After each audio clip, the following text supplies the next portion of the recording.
আমের আচার কার না ভাল লাগে, তাতে যদি একদম কাঁচা আমের টক ঝাল মিষ্টি আর গুড় দিয়ে একটা আচার হয় দুর্দান্ত লাগবে।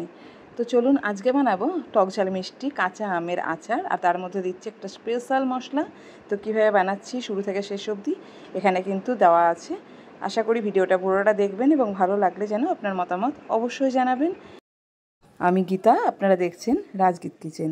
তো এখানে আমি নিয়েছিলাম প্রায় 1 কেজি মতো কাঁচা আম। সেটাকে ভালো করে মুখটা ছাড়িয়ে আঠার জায়গাটা, তারপরে খোসাগুলোকে দেখুন খুব সুন্দর করে ছাড়িয়ে নিচ্ছি এবং খোসাটা ভালোভাবে পুরোটা ছাড়িয়ে নেওয়ার পরে কিন্তু এটার চারপাশ থেকে যে আমের শাঁসটা আছে সেটাকে ছাড়িয়ে নিতে হবে। আর আঁঠি এর মধ্যে দেওয়া হচ্ছে না, 2-1টা আঁঠি যদি নরম হয় সেটা দেওয়া যায়, তবে একেবারে নরম বানানোর জন্য এটার চারপাশটা দেখুন যেভাবে ছাড়াচ্ছি, শুধু আঁশটা নেওয়া হচ্ছে।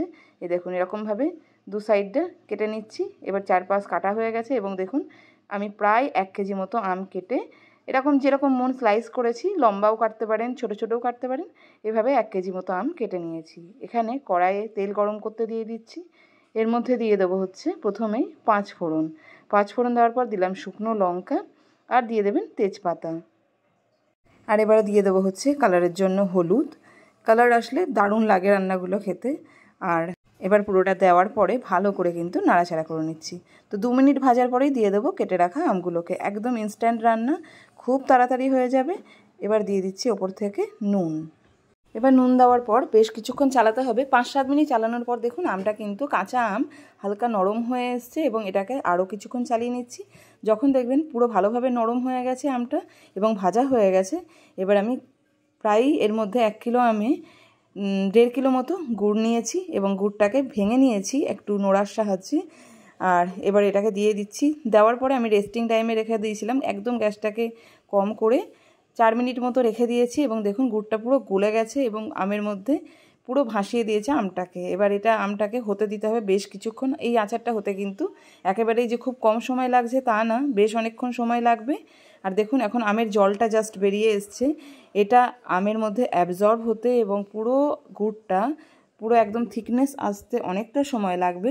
তাই আমি মোটেই আপনাদের ইনস্ট্রাক্ট করব না যে খুব কম সময় হবে। তাই প্রায় আমি আধ ঘন্টা মতো এটাকে রান্না করেছি কম আছে এবং দেখুন এরপরে একটু কালার এসছে। কালারটা কিন্তু গুড়ের পুরো কালারটা চলে এসছে, কিন্তু তবে এখনও পুরো মোটা হয়নি, যেটা হওয়া উচিত। এটাকে কিন্তু আরও বেশ কিছুক্ষণ রান্না করতে হবে। তো এবারে চলুন এটা হতে দিয়ে আরও 2-4 মিনিট। এবার আমি বানাবো মশলাটা। এখানে একটা ফ্রাইং প্যান গরম করতে দিয়েছিলাম, তার মধ্যে দিয়ে দেবো 6-7খানা মতো শুকনো লঙ্কা, দিয়ে দিচ্ছি 2 চামচ মতো মৌরি, আর দিয়ে দেবো হচ্ছে 2 চামচ মতো জিরে। আমি এছাড়া আর কোনো মশলাতে অ্যাড করব না, তবে দুর্দান্ত হবে রান্নাটা। আর দেখুন মশলাটা ভালোভাবে ভাজা হয়ে গেছে। এটাকে কিন্তু আমি একটু মিক্সি জারে চলুন ফাটিয়ে নিই। আর দেখুন 2 মিনিট রান্নার পরে আমটা কিন্তু বেশ ঘন হয়ে এসছে এবং আচারটা কিন্তু ঠিক এরকম স্ট্রাকচারেই আমি রেখে দেবো। তো একটু চালিয়ে নিচ্ছি নামানোর পরে।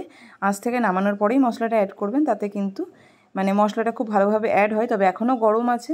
এর মধ্যে দিয়ে দিলাম দেখুন মশলাটা পুরোটা গুঁড়ো করে নিয়েছি। এটা খুব মিহি গুঁড়ো নয়, ওই ধরুন আধ ভাঙা মতো হয়ে আছে। এবার এটাকে এর মধ্যে ভালো করে মিলিয়ে নিচ্ছি এবং মিলিয়ে নেওয়ার পরে দেখুন এটার কালারটা কিন্তু আরেকটু অন্যরকম আসবে এবং এটা খেতে কিন্তু দুর্দান্ত হবে। তো যদি ভালো লাগে আপনার রেসিপি অবশ্যই জানাবেন এবং আমার চ্যানেলটিকে সাবস্ক্রাইব করে দেবেন। আজ এখানেই রাখছি। Thank you.